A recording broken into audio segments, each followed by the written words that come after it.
Let's start with episode 4 story in detail. In this episode we see Chi-yeol is laughing about the incident happened last night when Heng-sun runs to him, lifts him into the air, and spins him around in a circle before toppling to the ground. When he goes to her shop she pretends not to remember what happened and he lets her. To no one's surprise, Haeye's best friend, Lee Sun-jae, also earns a spot in the all-care program, and so does the school's reigning top student, Bang Soo-ah. Sun-jae is thrilled for Haeye, but Soo-ah is decidedly not happy, especially considering Haeye knocked her out of a top spot on their most recent school exam. She throws a royal fit, demanding her mother do something about it. Soo-ah's mother is the extremely influential Jo Soo-hee, and it doesn't take long for her to learn that Soo-ah isn't the only one bitter about Haeye's rising success.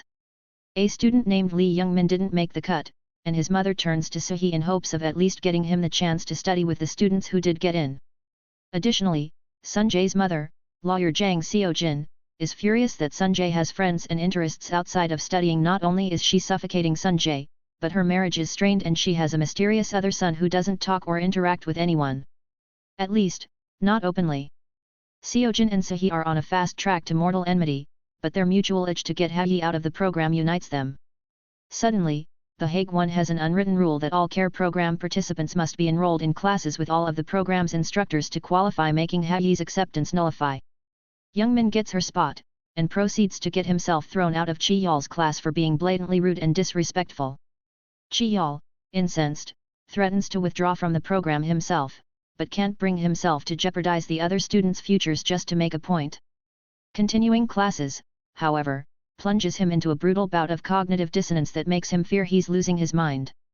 Heng-sun, meanwhile, makes a new rule of her own: anyone professionally affiliated with the Hague-1 is permanently banned from her banchan shop. This doesn't help Chi-yeol's misery. She also stages a protest in front of the Hague-1, but it only serves to get Haeye blacklisted. Finally, after much agonizing, Chi-yeol arrives at a decision and braves Heng-sun's wrath to offer her a deal. He wants to tutor Haeye privately. Alongside these events, we learn some important but as yet incomplete information. First, a student in this area committed suicide several years ago, and her younger sibling allegedly murdered their mother in retaliation.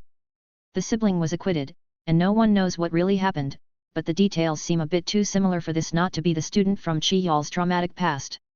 Second, a new student pops up at Haeye's school. Seo Jeon, who is an ex-hockey player who suffered a potentially career-ending injury. After a teacher reminds him he has his whole life ahead of him, he asks Haeye for help studying. And finally, Sun-jae's mysterious brother might just be the pellet shooter. If not him, someone with a very similar aura stalks Young-min, who's plotting Chi-yeol's figurative demise, and knocks him off a balcony to his death. That's all in this episode.